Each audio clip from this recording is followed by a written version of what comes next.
Keyingi savolimiz 41-chi savol bo'ladi. Bu yerda aytyaptiki, ABC uch xonali sondan CBA uch xonali sonning ayirmasi x, y, 8 ko'rinishidagi uch xonali son ekan va a kvadrat minus c kvadrat teng b kvadrat bo'lsa, quyidagi ifodaning qiymatini toping. Mana bu yerdagi ABC uch xonali sonimizni 100 ko'paytirilgan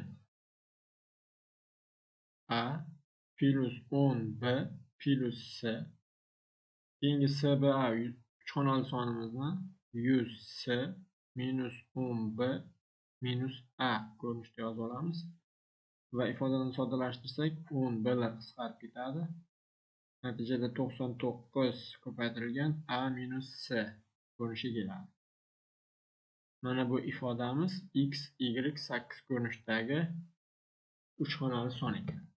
99 ni a minus c ko'paytirganmiz, oxir raqami 8 va bilan tugaydigan va uch xonali sonimiz a minus c ni qiymati faqat 2 bo'lganda o'rnalyapti. Va buni hisoblasak 99 ni 2 ga ko'paytirganmiz 198 soni hosil bo'ladi. Mana uch xonali son. Bundan x ning qiymati 1, y ning qiymati 9 ekanligini topishimiz mumkin. Ana endi bu yerga e'tibor beradigan bo'lsak, a kvadrat minus c ning kvadrat b kvadratga teng bo'lishi kerak.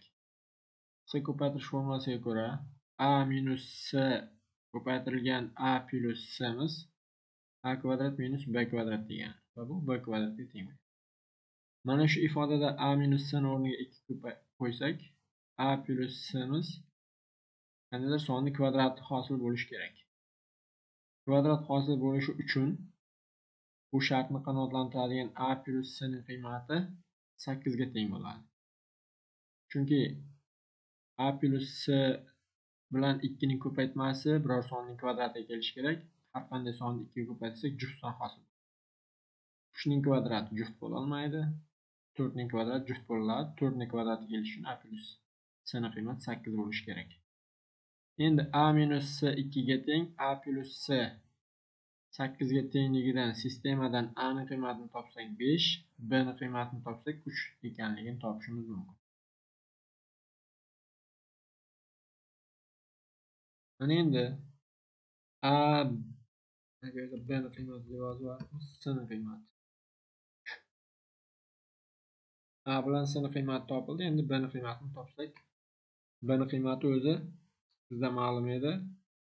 Bu 8 ga teng bo'lsa 2 kere 8 16 bo'ladi. B ning qiymati 4 lik. B ning qiymatini ham mana topdik. Barcha qiymatlar topildi. Endi so'ralgan ifodaning qiymatini bemalol hisoblab bo'ladi. A ni joyiga 5 ni qo'yamiz, B ni joyiga 4 ni qo'yamiz, C ni joyiga 3 ni qo'yamiz. X imiz 1 ga, Y imiz 9 ga teng. Natijani hisoblasak 22 hosil bo'ladi. 22 esa bizda A javob turadi. E'tiboringiz uchun rahmat.